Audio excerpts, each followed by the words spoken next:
Okay, now one of these forms is the form that I use up at ATS.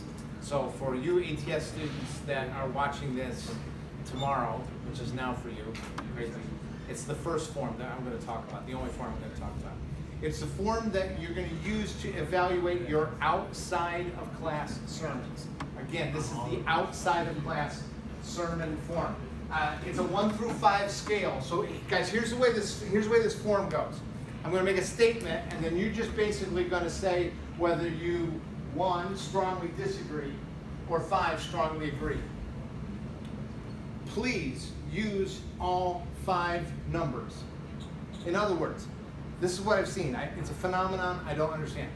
5 really liked it, or 5 was okay, and 4 was I hated it, and it never crossed anybody's mind to use 1, 2, or 3. Use the whole thing so you can get things going. Now that's easy when you're evaluating somebody on TV who's preaching for one of your outside assignments, but I'm going to ask you to do the same thing while you are evaluating peers here. If you get a 1, it doesn't mean you hate them. If you get a 1, it doesn't mean you're not glad to know them. It just means you didn't see it, and it doesn't even mean you're right. Right? But we've got to get to the point where we can use the full scale for the full benefit. Let me explain on the form that you're going to use what the items are. Okay? First of all, the speaker was well prepared. You're not going to. It's not a mystery when somebody's not as prepared as they should be. Usually in all of life. Okay, that's one of the things that if you think you can hide it, you really can't. And what's worse is if your strategy is, well, I'm just going to be honest with them and tell them I'm not prepared. Well, that doesn't help an audience either. Okay, because it just convinces them that they should check out before they even begin to hear what it is they have to say. So preparation becomes very important. You get to evaluate whether you think it was adequate preparation. The speaker captured my attention early and motivated me to listen. We talked last week about how most audiences make a decision about whether or not they're going to listen within the first few seconds.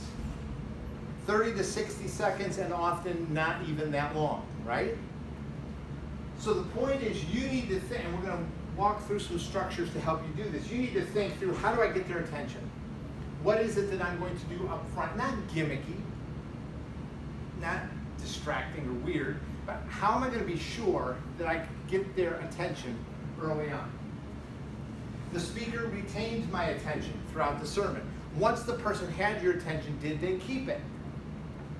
You know, they started strong, but then 5 minutes in, I said, oh, okay, that can happen, all right? And then I followed and I clearly understood the idea or the ideas of the message. In other words, yeah, I paid attention, but I have no idea what they were talking about. I can tell you I've heard presentations where I paid attention, they kept me, but when it was all said and done, I had no idea really what they had talked about. All right, so those are the first 4 things, rather, that you're going to evaluate. Now, in your form, you got a chance to write comments, especially on the outside ones. Write some comments. Don't manufacture comments because you want to impress me, but tell if they captured your attention. Yeah, the story about the whatever really grabbed me. Or, you know, there was a lot of passion, but I didn't really understand what the point was. Give me the narrative that's going to help round out the numbers, okay? Now, when I evaluate these, I have no way of objecting, arguing the number you put down. If you put down a 3, I can't say, oh, wait a minute, that was Andy Stanley. That had to be a 4. I can't, you know, I don't know. But I am going to look to see that you did it and that there was some level of engagement. That's all I can do. And the reality is these outside sermon evaluations are, I think, one of the best tools that we have to get you to think about what's going on in the sermon. Right, so use it. 2 other sections in the evaluation. One for content. The biblical text was used in a relevant and appropriate way. Every once in a while, folks, we have to admit that we hear sermons where there's a text and there's a message, and we're not sure the two have ever really met. Okay? That happens. So was there proper, responsible use of the text? From the speaker provided insight into the text that the average listener would not otherwise possess. Did you gain anything from that sermon that you would not have gained just from reading the text? Did you see some study? Did you see some digging into the text that the speaker shared? The kind of sermon facilitated my understanding of the sermon's message. That's a hard one for you guys in Intro to Homiletics to evaluate because you're not getting multiple models. Seminarians, you're getting multiple models. So this is really a question of, does the model I see reflected in the sermon support what's going on in terms of content? What I want you guys to do is basically say, did I kind of see how the structure helped me receive the sermon? I kind of saw a structure. I saw a plan that was executed in the sermon. Yeah, I think it worked. I realize it's a hard one for you.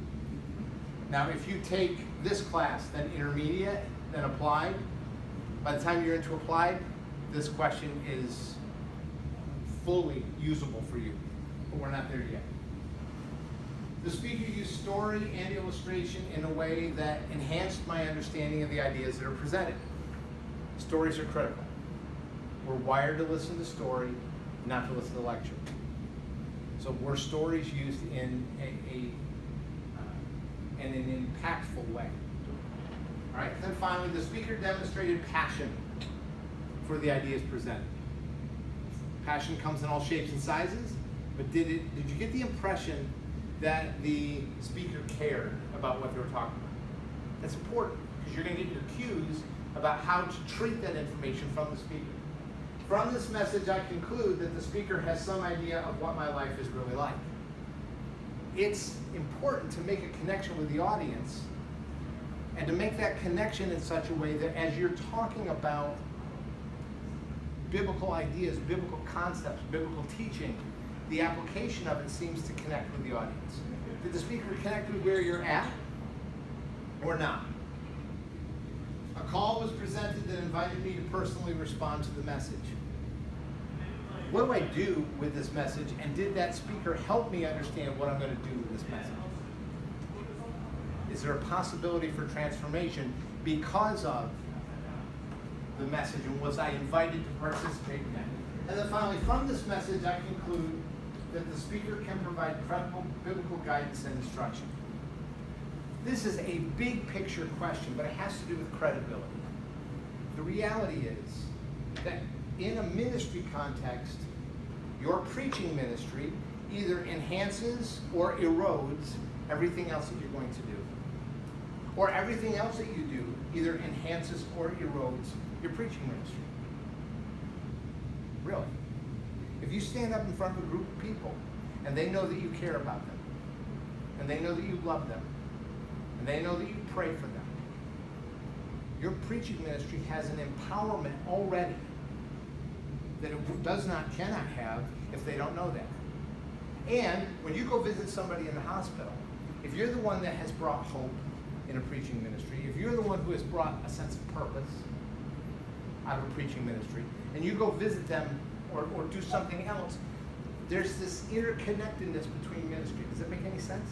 And for those of you who are going into ministry settings, frankly, those of you who are going into any kind of settings where you speak and the credibility of what you say is important to the outcome, you need to know that.